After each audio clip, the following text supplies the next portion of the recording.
Hi, this is Chase Snyder from Zage Security, and I'm here to present 5 scary cyber risk stats from the Verizon Data Breach Investigations Report from 2024. If you're not familiar with this document, this is a this year 99-page PDF that Verizon publishes that pulls together a bunch of cybersecurity research that they have done based on real reported cybersecurity breaches from throughout the globe. So there are thousands of valuable data points represented in this thing that security leaders use to drive their decisions about what kinds of risk management plays to make, what sort of tools to invest in, and other decisions about how to improve the security posture of their organization.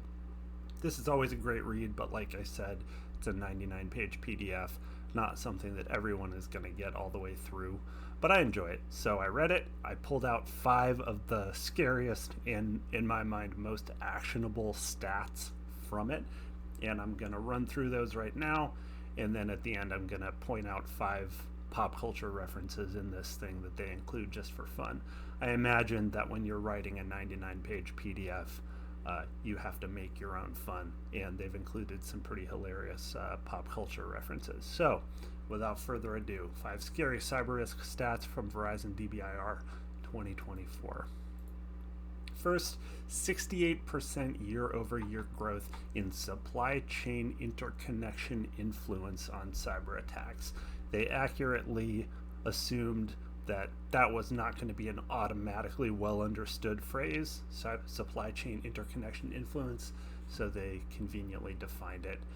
This means breaches that took place because either a business partner was the vector of entry, like in the Target breach that everybody knows about from 2013, where an HVAC company for some reason had the same network access as the point of sale and Target had a huge breach, or situations where a third-party data processor or custodian site was the vector for entry. So the supply chain, the software supply chain or vendor supply chain is going up so quickly as a vector for cyber attacks that the Verizon DBIR team added a whole new stat about it in this year's report, and it went up by 68% year over year.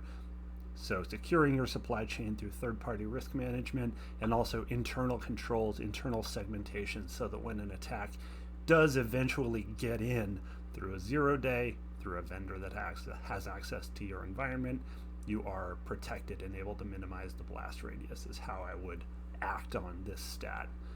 Next up, 180% increase in exploitation of vulnerabilities as the critical path to initiate a breach. This is a little bit different because historically we've seen stolen credentials. Attackers don't hack in, they log in. That's become a truism, and now we're seeing more and more perimeter-facing, internet-facing technologies, even cybersecurity technologies like firewalls, but also remote access technologies, VPNs, the Avanti VPN, the Cisco ASA from this year. Massive vulnerabilities that attackers are finding easier to use to break in than necessarily to log in with stolen credentials. Stolen credentials aren't going away, but this is a pretty incredible increase in vulnerabilities. And this would change your security strategy and how you would improve your posture. 50% of known exploited vulnerabilities remain unremediated 55 days after being disclosed. So there's a whole curve here. I just kind of picked a stat out of the middle of it to talk about for this thing. But now that we know that attackers are targeting these vulnerabilities more and more as an initial access vector, seeing that 50% of known exploited vulnerabilities, that means it's not just proof of concept, people are being attacked with this vulnerability, are still unpatched after 55 days. We know the advice to patch your stuff is not always that easy to follow and is kind of tiresome to hear over and over, but patching known exploited vulnerabilities is going to be a good investment of time and energy, especially as attackers are increasingly targeting these known vulnerabilities. 1,000 credentials per day, this is actually a very loose stat that they looked at 2 days worth of traffic on one dark website, and they saw that 1,000 credentials per day were getting posted for an average sale price of $10. So your credentials are out there, they're cheap. You need to be rotating passwords. You need to be requiring MFA, non-SMS MFA, at multiple layers to stop credentials that are inevitably going to be sold and used against you. You need to be managing against the risk that this represents. 25% of attacks on manufacturing entities involve the use of stolen credentials. I chose this one a little bit self-servingly because manufacturing is a big audience for Zage Security where I work. This is a large number of attacks on the most targeted critical infrastructure industry, manufacturing, that are involving the use of stolen credentials.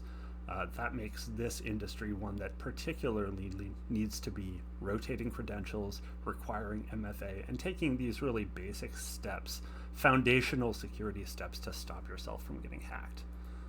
All right, we're going to do a pop culture reference speed run. Those were the 5 stats, and now they try to keep it fun. You did read it right. You're not just skimming the report. Here are 5 pop culture references that I chuckled at while I was slogging through this thing. You could probably find other ones. First, No Country for Old Men, No Country for Old Credentials. Javier Bardem doesn't like it when you don't rotate credentials. Don't let stale accounts hang out in your environment. Mission Impossible. They say they should stop watching these Mission Impossible movies during DBIR season, but honestly, I think it makes it better if they do. Maybe get some Jason Bourne in there next year. The Great Train Robbery in Ocean's 11. Classics of breaking in and stealing stuff from theoretically secured environments. Dragon Ball Z. I feel like this one really reveals the likely age range or generation of the people that wrote this report. If you know about Vegeta's power counter going over 8,000, then you've probably watched some Dragon Ball Z. That was all the pop culture references. There's probably more that I missed. I do recommend reading this report. It's a fun read and there's interesting stats in there. But if you wanted to just spend these 7.5 minutes with me instead of reading a 99-page PDF, there you go. Thanks again. Check out Zage.com and go subscribe to us on YouTube, on LinkedIn, wherever you like to get your content for more stuff like this. Thanks.